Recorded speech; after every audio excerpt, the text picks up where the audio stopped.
बात कर लेते हैं अब विदेश मंत्री डॉक्टर एस जयशंकर आज से 2 दिन के इस्लामाबाद दौरे पर रहने वाले हैं और इस दौरान विदेश मंत्री एससीओ की बैठक में शामिल होंगे।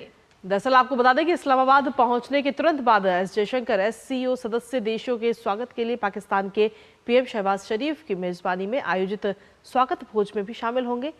करीब 9 साल बाद ये पहला मौका है जब भारत के विदेश मंत्री पाकिस्तान की यात्रा करेंगे।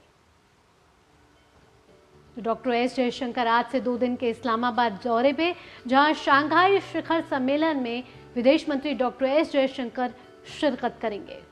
और आपको बता दें कि इस्लामाबाद में ये बैठक हो रही है जिसमें विदेश मंत्री शामिल हो सकते हैं। और आपको बता दें 9 साल बाद भारत के विदेश मंत्री पाकिस्तान का दौरा करने वाले हैं।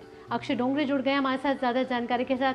अक्षय, शंघाई कोऑपरेशन की बात करें तो कितना महत्वपूर्ण है ये शिखर सम्मेलन?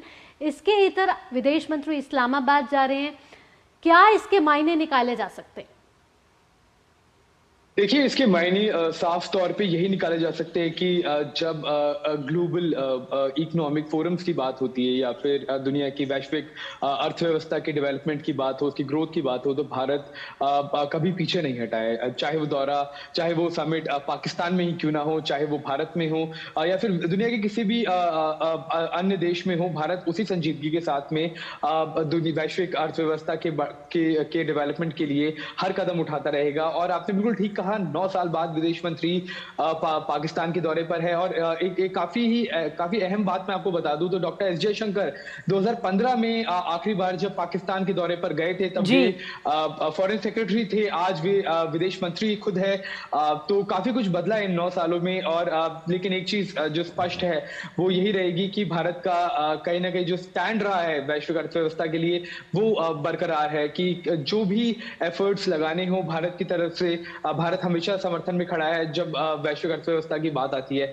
और अब अगर बात की जाए इस एससीओ समिट की, काफी महत्वपूर्ण है क्योंकि ये जो ग्रुप है इसमें कई ऐसे देश है जो वैश्विक अर्थव्यवस्था के लिए बेहद जरूरी है, जैसे कि चाइना, भारत खुद दुनिया की सबसे एक तेजी से बढ़ती अर्थव्यवस्था है, आपके पास रशिया है, फिर इसमें ईरान जैसे देश है, सेंट्रल एशिया के कई सारे देश शंघाई कोऑपरेशन ऑर्गेनाइजेशन का पार्ट है। तो कहीं ना कहीं ये इकोनॉमिक फोरम भी अब तेजी से बढ़ रहा है, बेहद मजबूत अर्थव्यवस्थाओं के साथ ही वैश्विक पटल पर काफी अहम भूमिका रखता है।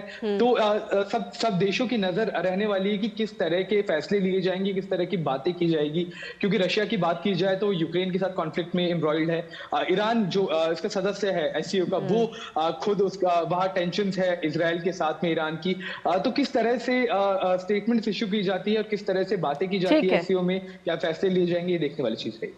बिल्कुल, इस पर नजर तो हम सभी की रहेगी, लेकिन फिलहाल अक्षय बहुत बहुत शुक्रिया तमाम जानकारी और अपडेट्स हमारे साथ साझा करने के लिए।